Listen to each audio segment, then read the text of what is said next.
Salut Yannick.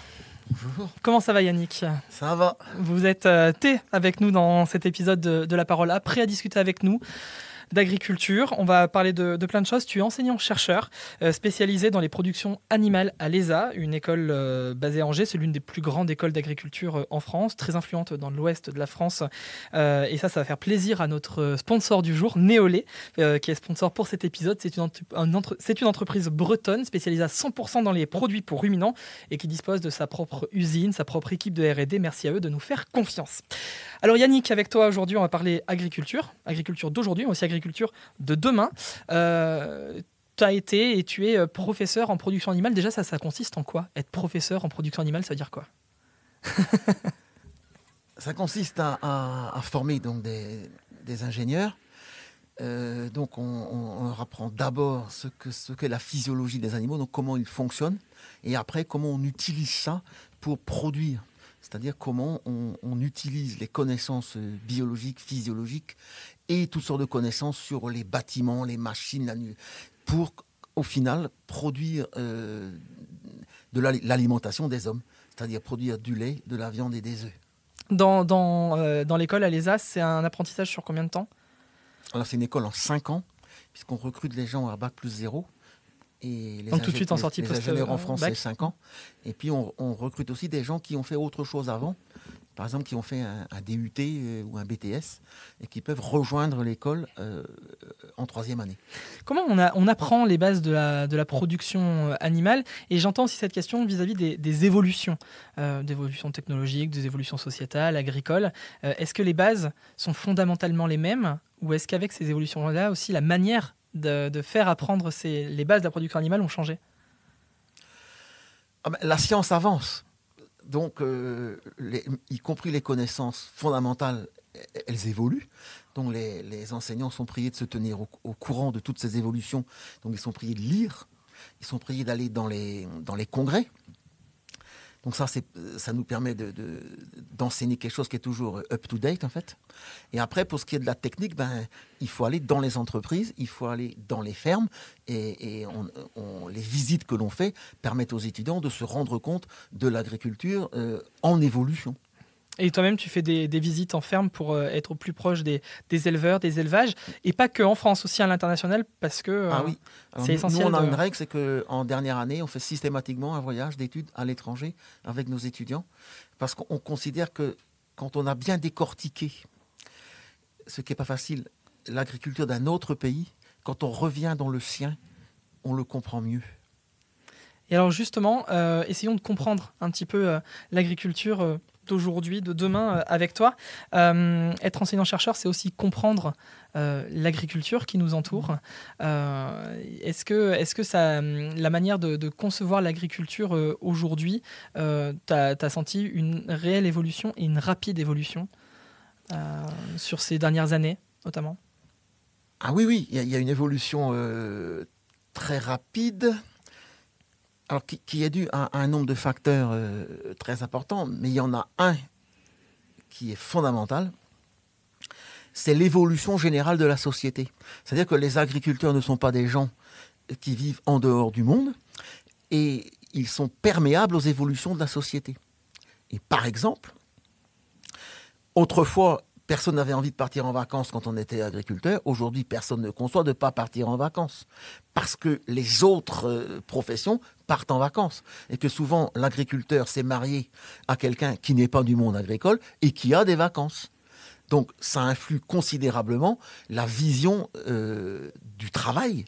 Et l'une des raisons de l'augmentation de la taille des exploitations, c'est pas de grossir pour faire le malin. Les gens grossissent pour qu'il y ait plus de force de travail dans les fermes. Et quand on a plus de travailleurs dans une ferme, on peut prendre des week-ends et on peut prendre des vacances. Donc ça, c'est une évolution sociologique absolument majeure de l'agriculture d'aujourd'hui. C'est vraiment un point sur lequel vous discutez précisément avec les étudiants, avec les futurs ingénieurs, pour on discute de ça en permanence. Comprendre la réalité du métier, les réalités. C'est très important, cette histoire-là. Alors ça, c'est un peu le constat d'aujourd'hui, mais ce qui est intéressant aussi, c'est de voir quel va être l'avenir, quelles vont être les perspectives, à quoi va ressembler la ferme de demain. Première question, Yannick, est-ce que déjà on peut imaginer à quoi elle va ressembler, cette ferme, ou ces fermes, je ne sais pas comment on peut le dire, plutôt singulier ou pluriel, ces fermes de demain. Est-ce qu'on peut émettre une hypothèse? Bon, donc en fait, on ne peut jamais dire il y a un Français moyen, il y a un agriculteur moyen, il y a... ça n'existe pas, ça. Donc en fait, on va avoir une typologie avec des types d'exploitation, ça c'est sûr. Il y a toujours des gens qui réussissent à produire et à vivre dans des petites exploitations. Ça existe toujours. Moi, ça fait 40 ans que j'entends dire qu'elles vont disparaître. Elles n'ont toujours pas disparu. Donc, il y en a. Parce qu'il y a des modèles qui permettent de faire ça. Et elles ne disparaîtront pas dans 40 ans? Je ne suis pas sûr, non. Je ne pense pas. Et puis après, on a des exploitations plus importantes, je le répète, en particulier liées au fait que les gens veulent pouvoir ne pas être tout le temps sur l'exploitation. Et ça suppose d'avoir des plus grosses exploitations. Et ensuite, il y a une certaine déprise dans le monde agricole, c'est-à-dire qu'il y a un peu moins de gens. Et donc, ça aussi, ça concourt à l'augmentation de la taille des exploitations. Puis, il y a un autre phénomène qu'on voit poindre. Et je ne sais pas si c'est le meilleur des modèles, mais il est en train de poindre. C'est le fait que des gens qui, souvent, sont les successeurs de leurs parents sur une exploitation, en fait, ont changé de monde. Ils sont devenus... ils ont une autre profession. Ils n'ont pas suivi la lignée familiale. Mais ils vont quand même garder la ferme et ils vont en confier l'exploitation à des sociétés qui aujourd'hui se structurent pour faire ça. Alors je ne sais pas si c'est... Enfin, c'est ni bien ni mal, mais c'est comme ça. C'est quelque ça, c'est chose qu'on voit pointer là aujourd'hui. Qui arrive. Yannick, tu parlais justement de la baisse du nombre d'éleveurs. Si on prend le recensement agricole 2020, on constate une baisse de 30% du nombre d'élevages en France sur la dernière décennie et par ricochet des dizaines de milliers de postes en moins. Est-ce que la ferme de demain peut être attirante? Dans le cas, il faut qu'elle le soit, ça c'est sûr. On en discute souvent ça dans les milieux professionnels, dans les réunions. Cette année, la journée laitière départementale dans d'autres régions discutait de ça. C'est-à-dire qu'on était en train de se dire, aujourd'hui, on manque de porc en France, donc le prix du porc est plutôt correct. Le prix du lait est plutôt correct, jamais assez élevé, mais enfin il est... donc globalement, on manque de tout. Donc, il n'y a quasiment plus aucune filière autosuffisante en France. Non, on est d'accord. Donc en fait, on n'a pas trop de mal à trouver des marchés. Et malgré tout, le moral de très nombreux agriculteurs est au plus bas. Donc là, effectivement, il y a quelque chose qui coince, quoi. Et ça, c'est effectivement lié à cette question-là. Est-ce que c'est aujourd'hui très agréable de vivre dans certaines exploitations?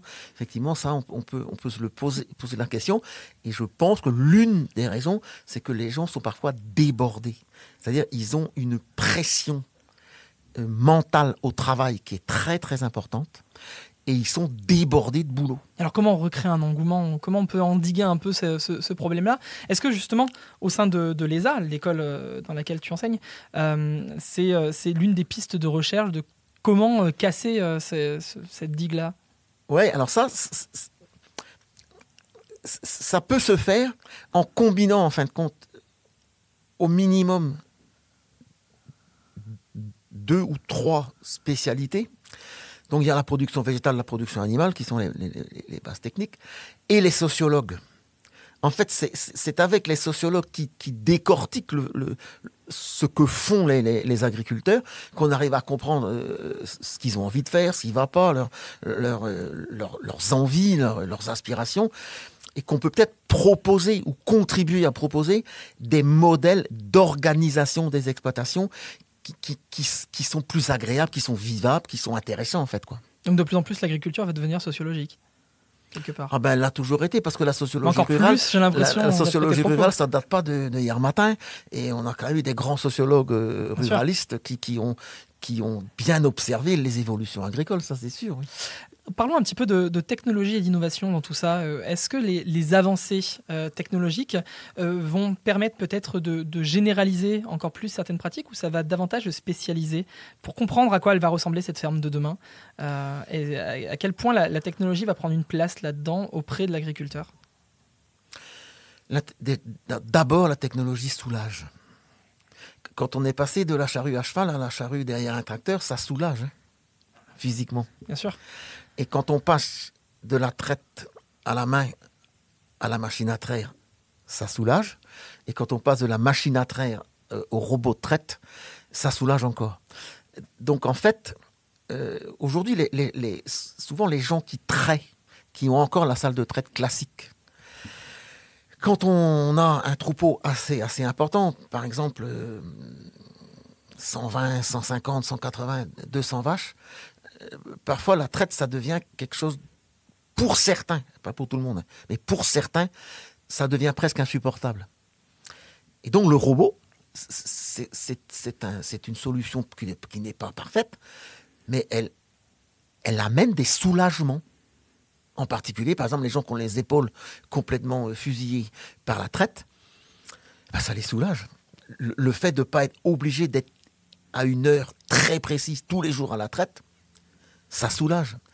Donc ça ne va pas changer radicalement la manière de faire de l'agriculture. Par contre, ça va... parce que quand on a une traite... alors, l'autre aspect des choses, c'est qu'un certain nombre de machines font un certain travail, type traire, mais il y a aussi les machines qui sèment. Toutes ces machines, en plus de faire ce qu'on leur demande de faire fondamentalement, elles collectent de la donnée. Une machine à traire, ça mesure tous les jours, certaines d'entre elles, le poids de la vache. Ça dose tous les jours, ou presque tous les jours, le taux de progestérone du lait, qui est le reflet de la progestérone du sang. Ça mesure tous les jours la production de la vache. Donc tout ça, ça crée des grandes bases de données. Et de plus en plus, on arrive aussi sur des données statistiques sur comment se déplacent les animaux dans l'espace, comment elles peuvent interagir avec les autres bêtes. Là, on peut mettre des capteurs sur les vaches, oui, bien sûr. Oui. Et tout ça peut permettre, si on le fait bien, de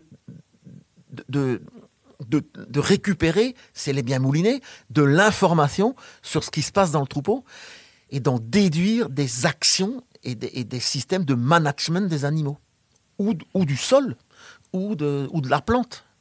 On parlait des animaux, et justement, on va faire un petit jeu ensemble, Yannick, parce que tu as un petit secret qu'on va révéler aujourd'hui. Tu n'es pas passionné que par l'agriculture, tu es aussi passionné de musique. Oui, c'est vrai. Oui, parce qu'il faut le dire, tu es quand même chef d'orchestre de l'harmonie du pays de Guingamp, c'est pas rien. Et du coup, je voulais qu'on parle un peu animal et musique. On a parlé du bien-être des éleveurs, du bien-être des animaux. Et il y a plusieurs études qui ont démontré que la musique pouvait jouer un rôle majeur sur la productivité, sur le bien-être des animaux. Du coup, le jeu est très simple, je vais te faire écouter des extraits musicaux. Et tu me dis si ces musiques-là peuvent justement être des musiques qui amènent du bien-être aux animaux ou pas. De toute façon, je pense qu'on va très vite s'en rendre compte. Donc, je te fais écouter la première et tu me dis si les musiques, à chaque fois, peuvent stimuler ou non les cheptels. La première. La voici.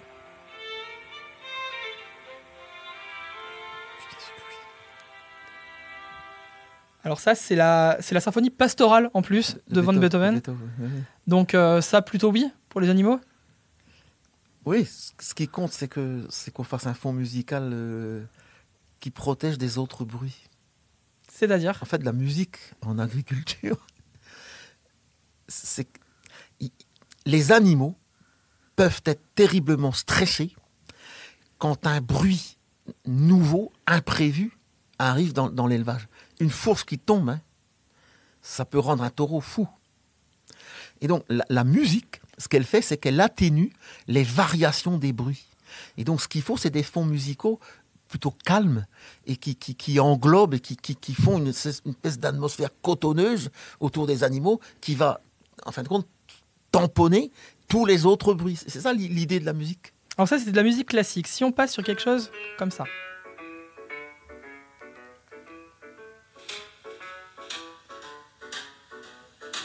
Oui, je pense que ça irait. Ça, c'est Nina Simone, du jazz.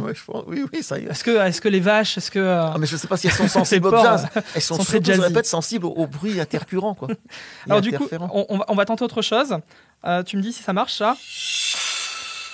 Ben non. Ça va faire des... Non, ça va pas. Ça va faire la même chose qu'un outil qui tombe. Alors, j'avance un petit peu, hein. Voilà. Ah oui, alors là, je pense pas. Donc non, les animaux, l'électrodance, ça marchera pas. Sauf si on la met peut-être un niveau bas. Ce qui compte, c'est qu'ils soient, je répète, dans une atmosphère un peu feutrée, un peu cotonneuse, qui fait qu'ils ne sont pas stressés. Donc pour l'instant, dans les innovations pour l'agriculture de demain, les discothèques pour animaux, a priori, c'est pas Mais par pas contre, prévu. avec mon orchestre, j'ai souvent participé à des concours d'animaux où on faisait de la musique type un peu comme il y a dans les spectacles de cirque pour accompagner les présentations d'animaux. Ça, je fais ça assez souvent. Tiens, je te fais écouter une dernière musique. Ça, c'est un groupe auvergnat qui s'appelle Oiseau, Ah. qu'on connaît bien en Auvergne et qui a fait une chanson qui s'appelle Agriculteur. Ouais. Ça, oui, je pense que ça va aller. Ça passe, ça? Ouais. Ouais.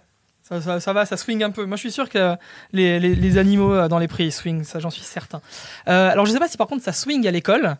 Yannick, mais on le disait, t'es professeur, enseignant-chercheur à l'ESA d'Angers. Les étudiants, j'aimerais bien qu'on parle un peu du rapport quand même entre les études et l'agriculture. Qu'est-ce que vous leur dites au tout début, dès qu'ils arrivent à Bac+0 dans l'école? Est-ce que vous leur dites « fuyez pauvre fou » ou non, c'est le plus beau métier du monde? Nous, on le fait, donc c'est le plus beau métier du monde. D'habitude, les étudiants qui viennent chez nous, ils viennent un peu en connaissance de cause, quand même. Alors, pas tous. Il y a des gens qui viennent des ils ont villes beaucoup de choses à apprendre, quand même. Ouais, et puis il y a des gens qui arrivent avec une vision très bucolique et très bobo de l'agriculture. Trop idéalisé. Là, on est obligé de tranquillement les ramener à la réalité du monde. Mais ça, c'est les stages en ferme, c'est les TP, c'est les visites qui permettent de les amener progressivement à la réalité agricole. Et est-ce que le profil type des étudiants qui viennent a aussi un peu évolué, c'est-à-dire peut-être plus de personnes qui vont venir d'un milieu plus urbain, plus de femmes peut-être aussi? Oui, alors il se trouve que comme les éleveurs sont moins nombreux qu'avant et qu'ils ne se reproduisent pas plus que les autres, on a moins d'enfants d'éleveurs qu'avant. Alors nous, on est une école qui a toujours beaucoup d'enfants d'éleveurs. On est peut-être un peu moins d'à 20%, mais on a beaucoup d'enfants d'éleveurs qui sont attirés par l'ESA d'Angers. Alors oui, on a des gens du monde citadin, mais il y a des citadins qui embrassent les études agricoles de manière très gourmande et qui s'en sortent hyper bien. Et oui, il y a plus de femmes, parce que je me rappelle que quand je suis le responsable de la 5e année en production animale. Donc ceux qui sortent. Hein. Voilà, et quand j'étais très jeune prof, il y a 30 ans, il y avait, peut-être, je ne sais pas s'il y avait 20% de filles dans le... Et aujourd'hui, il y en a largement 50% de filles dans la spécialité. Bien sûr que oui. Donc on s'est rendu compte quand même que le profil type des éleveurs et ceux qui arriveront demain aussi sur le marché du travail a changé. Et peut-être avec d'autres convictions aussi, de nouvelles idées. Ah, ça c'est sûr. Les gens qui sont dans les écoles d'agriculture sont aussi dans le monde, quoi. Donc forcément, si le monde change, nos étudiants changent et évidemment, ils voient le monde comme tous les citoyens, en fin de compte, quoi. Yannick, je vais t'offrir une transition. On arrive doucement là sur la fin de notre interview et à chaque fois à l'invité, on laisse une carte blanche. C'est 30 secondes offertes à l'invité pour parler d'absolument ce qu'il souhaite. Moi, j'interromps pas. Le micro est à toi. T'aimerais nous parler de quoi? Et je crois que c'est un peu un rapport avec ça, justement. Oui, forcément, je vais peut-être prêcher un peu pour ma paroisse, mais je suis convaincu, parce que je le vois, que les agriculteurs qui ont une formation solide font une carrière complète. C'est-à-dire que ce sont des gens qui ne se retrouvent pas à 45 ans devant une sorte de mur qui fait qu'ils arrêteraient. Et on voit des gens qui, à 45 ans, disent « moi je n'en peux plus, je m'en sors plus et j'arrête ». Et ça, c'est pas vrai chez les gens qui ont reçu une formation très solide. Alors ça peut être chez nous, mais ça peut être dans plein d'autres formations agricoles. Et du coup, je pense que ceux qui s'en sortent bien, c'est ceux qui ont réussi à faire un picking un peu dans leur formation, où ils ont bien allié des connaissances scientifiques et techniques extrêmement solides, un socle, et qu'ils ont mis derrière des très bonnes compétences de gestion, probablement des compétences un peu de sociologie. et qu'ils sont capables de décrypter la marche du monde de manière à faire évoluer leur exploitation autant que de besoin en fonction de cette évolution du monde. Tu prêches bien pour ta paroisse, on voit qu'il y a de l'expérience là. Merci beaucoup Yannick d'avoir été avec nous pour cet épisode de La Parole A, épisode sponsorisé par Néolé. On les remercie encore une fois. Et puis cet épisode, vous pouvez le retrouver sur toutes les plateformes, que ce soit en vidéo sur YouTube, en podcast aussi sur votre plateforme de streaming et sur le site bien sûr lecomptoirdeseleveurs.com. Merci à tous et on se retrouve très vite pour un prochain épisode. Ciao.